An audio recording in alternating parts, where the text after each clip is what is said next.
My mother-in-law hated me marrying her son until I saved her life. I met Stephen on a Tuesday, which felt strangely poetic. I had just pulled a double at St. Mark's ER, the kind of shift that makes you forget what daylight looks like. I was running on stale coffee and muscle memory. My hair was a frizzy mess, my shoes were damp from a code brown in room 7, and my phone was dead. In short, I looked like the poster child for burnout. Stephen walked in with his best friend, who had fractured his wrist attempting a very misguided ollie off a picnic table. I was assigned to intake that afternoon and barely looked up when I asked the usual questions. But when he answered, there was something about the way he said my name, like it already meant something. He stayed by his friend's side the whole time, cracking jokes, asking questions, being decent. When I finally looked up and met his eyes, honey brown and wide open, I felt something I hadn't felt in years, ease. He asked me out 2 days later. I said yes before I could overthink it. We dated for 15 months before he proposed. 15 months of late-night diner runs after my shifts, road trips where we took turns singing off-key, weekend hikes, and lots of quiet evenings where we simply existed together. He met my friends, my coworkers, even my grumpy tabby cat, Willow. Everything just fit. Except his mother.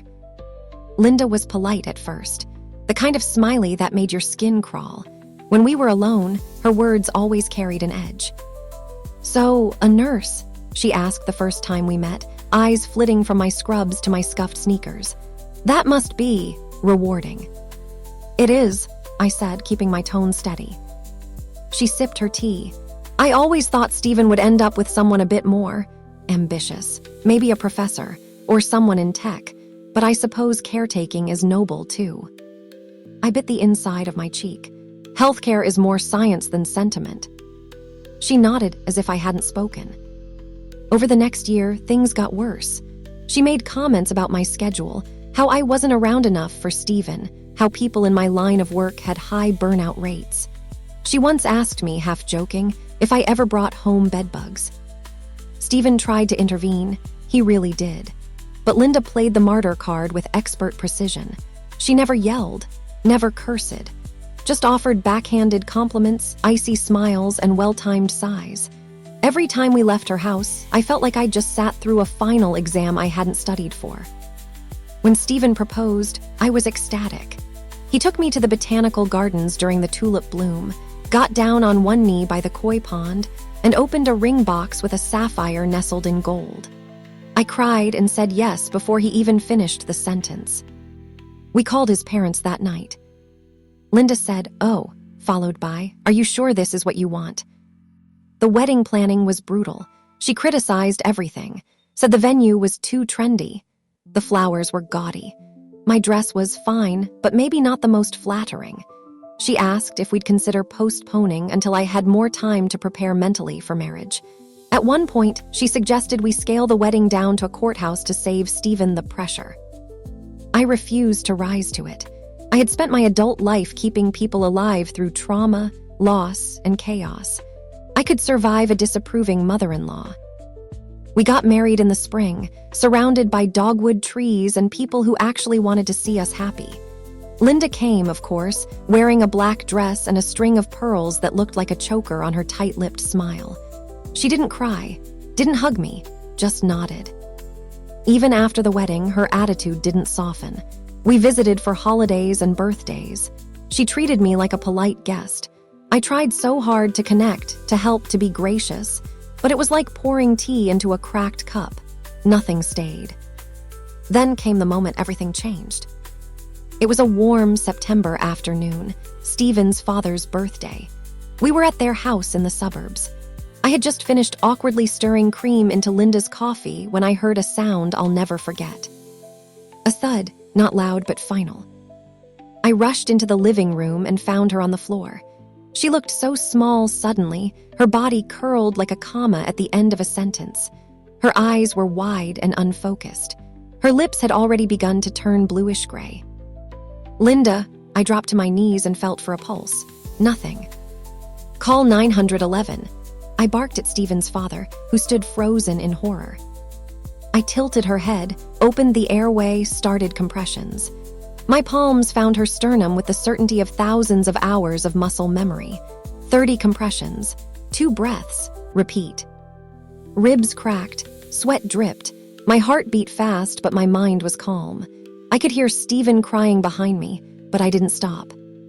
"Come on, Linda," I whispered. "Don't you dare quit now." I kept going until I felt her body twitch. Then a gasp, shallow but real. Her chest moved, her lips colored. By the time the paramedics arrived, she was breathing. Barely, but breathing.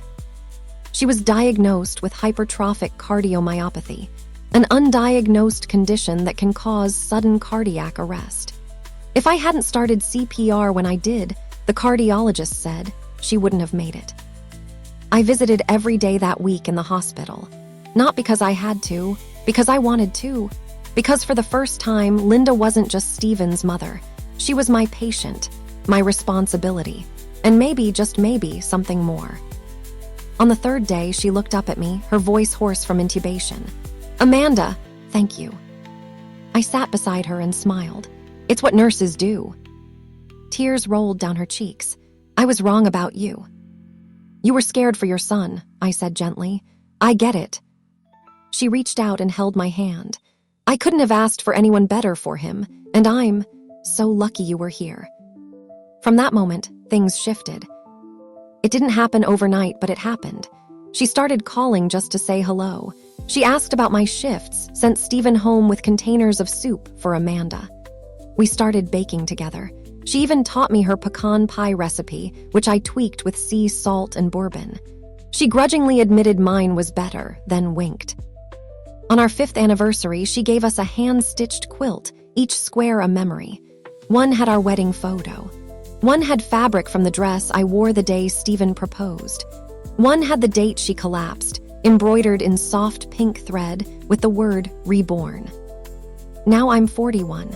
Stephen and I still dance barefoot in the kitchen. Linda still critiques my mashed potatoes, but with love in her voice and a smile in her eyes. Every Sunday she joins us for dinner. And every time she leaves, she hugs me tightly and says, "Love you, sweetheart."